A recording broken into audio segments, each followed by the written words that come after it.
بسم اللہ الرحمن الرحیم۔ اللہم صلی علی محمد و آل محمد۔ السلام علیکم ورحمۃ اللہ وبرکاتہ۔ اس سے پہلی ویڈیو میں ہم نے سورہ حجر کی آیت نمبر 28 اور 29 کی روشنی میں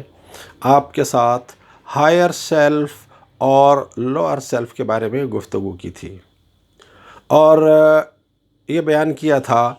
کہ سجدے کی حالت میں ہمارے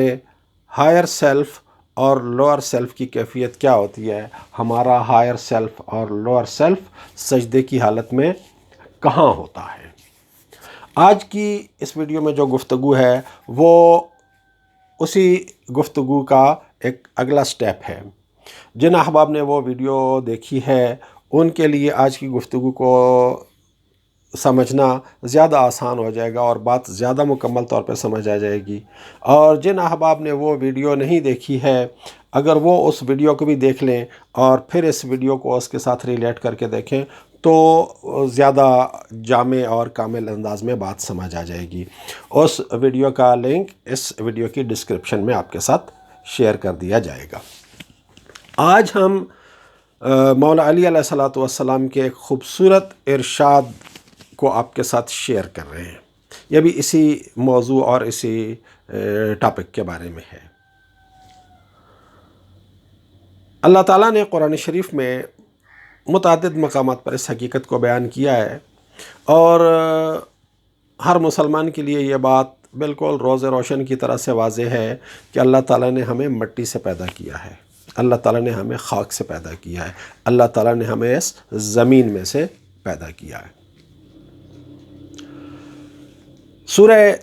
طٰہٰ کی آیت نمبر 55 میں اللہ تعالیٰ نے اس حقیقت کو اس انداز میں بیان کیا ہے۔ اللہ تعالیٰ نے قرآن شریف میں ہر جگہ انسان کی خلقت کا ذکر ایک مختلف انداز میں کیا ہے، ایک مختلف پہلو کو نمایاں کرنے کے لیے۔ سورہ طٰہٰ کی آیت نمبر 55 میں اللہ تعالیٰ اس طرح سے بیان فرماتا ہے، زمین کا ذکر فرمایا، زمین کے اندر سے ہمارے لیے نعمتیں جو اگائی ہیں ان کا ذکر کیا، پھر فرمایا کہ وَمِنْهَا خَلَقْنَاكُمْ، ہم نے تمہیں بھی اسی زمین میں سے یعنی اسی مٹی میں سے پیدا کیا ہے، وَفِيهَا نُعِيدُكُمْ، اور ہم اسی کے اندر تمہیں لوٹا دیں گے، وَمِنْهَا نُخْرِجُكُمْ تَارَةً أُخْرَىٰ، اور ہم ایک بار پھر تمہیں اسی میں سے نکالیں گے، یعنی قیامت کے دن جب اللہ تعالیٰ ہمیں ہماری قبروں سے نکالے گا تو اسی مٹی میں سے نکالے گا۔ تو یہ باتیں بیان ہوئی کہ تمہیں مٹی سے پیدا کیا گیا، تمہیں اسی میں لوٹایا جائے گا، اور قیامت کے دن ایک بار پھر اسی میں سے نکالا جائے گا۔ امیر المومنین علیہ الصلوۃ والسلام نے نماز کے 2 سجدوں کی تشریح اس آیت کی روشنی میں کی۔ جب ایک شخص نے ان سے پوچھا کہ یا علی، یہ جو نماز کے 2 سجدے ہیں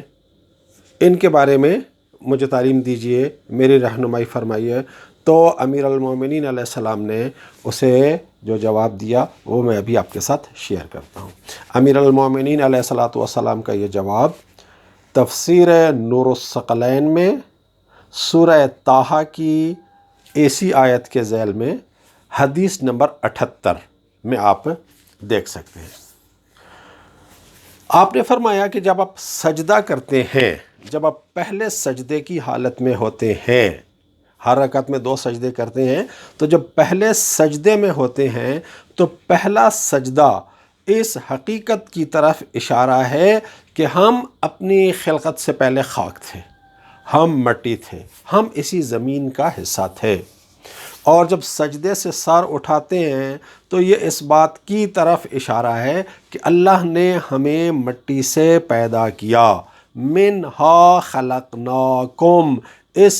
زمین میں سے ہی ہم نے تمہیں خلق کیا ہے۔ اور جب ہم دوسرا سجدہ کرتے ہیں تو دوسرا سجدہ اس حقیقت کی طرف ایک اشارہ ہوتا ہے کہ ہم دوبارہ اس زمین کے اندر لوٹا دیے جائیں گے، یعنی ہم اپنی زندگی گزارنے کے بعد دوبارہ اس زمین کے اندر چلے جائیں گے، جب ہمارے اعزاء، ہمارے احباب ہمیں دفن کر کے ہمارے اوپر مٹی ڈال دیں گے۔ تو یہ دوسرا سجدہ اس حقیقت کی طرف اشارہ ہے کہ ہم جو مٹی سے پیدا ہوئے ہیں ہم دوبارہ مٹی میں ملا دیے جائیں گے، اور جب دوسرے سجدے سے سر اٹھاتے ہیں تو دوسرے سجدے سے سر اٹھانا اس حقیقت کی طرف اشارہ ہے کہ قیامت کے دن ہم ایک بار پھر اسی زمین میں سے نکالے جائیں گے، اسی مٹی سے نکالے جائیں گے، اللہ تعالیٰ کی بارگاہ میں پیش کیے جائیں گے، اور اللہ تعالیٰ کی بارگاہ میں اپنے تمام اعمال کا حساب دیں گے، اور پھر اپنے اپنے ایمان، اپنے اپنے عمل صالح کے حساب سے اپنی اپنی جزا پائیں گے۔ تو امیر المومنین علیہ الصلاۃ والسلام کے اس ارشاد کی روشنی میں دو سجدوں کی حقیقت کو ہم سمجھ لیں تو ہماری نماز کے اندر ایک روحانی پہلو کا اضافہ ہو جاتا ہے، ہماری نماز کے اندر معرفت کا ایک اضافی پہلو شامل ہو جاتا ہے، اور ہر نماز میں بلکہ ہر رکعت کے اختتام پر ہمارے اندر ایک خود شناسی پیدا ہو جاتی ہے کہ ہم کیا ہیں، کہاں سے آئے ہیں، اور اس دنیا میں جو رہ رہے ہیں کس طرح سے ہمیں رہنا ہے اور ہمارا انجام کیا ہونا ہے۔ یہ اگر سمجھ آ جائے یہ نقطہ انسان کو، اور یہ نقطہ انسان ہر وقت اپنے سامنے رکھے، یہ دو سجدے جو ہم ہر روز کرتے ہیں ہر رکعت میں، اور کم از کم 17 رکعت نماز ہمارے اوپر واجب ہے، تو 34 سجدے ہم ہر روز کرتے ہیں واجب نمازوں میں، فرض نمازوں میں۔ تو اگر اپنے سجدوں میں ہم اس حقیقت کو یاد رکھیں کہ ہم خاک ہیں، خاک سے بنے ہیں، تو ہمیں خاکساری کی دولت نصیب ہو جائے گی، ہم تکبر جیسی بیماری سے چھوٹ جائیں گے، ہم خود پسندی جیسی قباحتوں سے محفوظ ہو جائیں گے، ہمارے اندر ایک عاجزی پیدا ہو جائے گی، انکساری پیدا ہو جائے گی، ایک تواضع پیدا ہو جائے گی جو اللہ تعالیٰ کو بہت زیادہ پسند ہے۔ ہم اس تکبر سے بچ جائیں گے جو اللہ تعالیٰ کو بالکل بھی پسند نہیں ہے۔ اور جب ہمیں یہ پتہ چل جائے گا کہ ہم نے اس خاک سے پیدا ہونے کے بعد کچھ عرصہ اس خاک کے اوپر رہنا ہے، اور اپنی جو بھی زندگی گزارنی ہے وہ زندگی گزارنے کے بعد دوبارہ خاک میں مل جانا ہے، اور پھر اللہ تعالیٰ کی بارگاہ میں حاضر ہو کر ہم نے جواب دینا ہے، تو ہمارے اندر ہر عمل کو انجام دیتے وقت اللہ تعالیٰ کی بارگاہ میں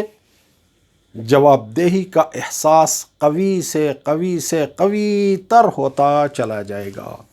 اور پھر جب انسان کے اندر یہ احساس پیدا ہو جائے کہ میں نے اٹھنا ہے اس زمین سے قیامت کے دن، اور اللہ تعالیٰ کے سامنے حاضر ہو کر اپنے اعمال کا جواب دینا ہے، اور میرے اعمال کے مطابق ہی میری جنت یا جہنم کا فیصلہ ہونا ہے، تو انسان اس زندگی میں اپنے اعمال کو، اپنے کردار کو سیدھے راستے پر چلانے کی اسے ایک بہت اچھی موٹیویشن مل جاتی ہے، اور وہ صراط مستقیم پر آ جاتا ہے۔ اللہ تعالیٰ ہمیں اپنی زندگی کے روحانی سفر میں اپنے بھیجے ہوئے ان نمائندوں اور اپنے بھیجے ہوئے ان الہی معلمین کی بتائی ہوئی ان تعلیمات کو پیش نظر رکھنے کی توفیق عطا فرمائے، ہمیں ہدایت کے راستے پر چلنے کی توفیق عطا فرمائے، ہمیں ہماری نمازوں، ہمارے سجدوں، ہمارے حج، ہماری زکوٰۃ اور تمام عبادات کے باطنی اور روحانی پہلو کو سمجھ کر عبادت کرنے کی توفیق عطا فرمائے، تاکہ ہماری عبادتیں صرف رسم، صرف عادت اور صرف ریچول نہ بن جائیں، بلکہ ہماری عبادات حقیقی معنوں میں ہماری روح کی خوراک بن جائیں، ہمارے ہائر سیلف کی روحانی خوراک بن جائیں، اور ہمارے روحانی وجود ہمارے ہائر سیلف کی ترقی، تکامل، نشو و نما اور گروتھ میں اپنا کردار ادا کرتی رہے۔ والسلام علیکم ورحمۃ اللہ وبرکاتہ۔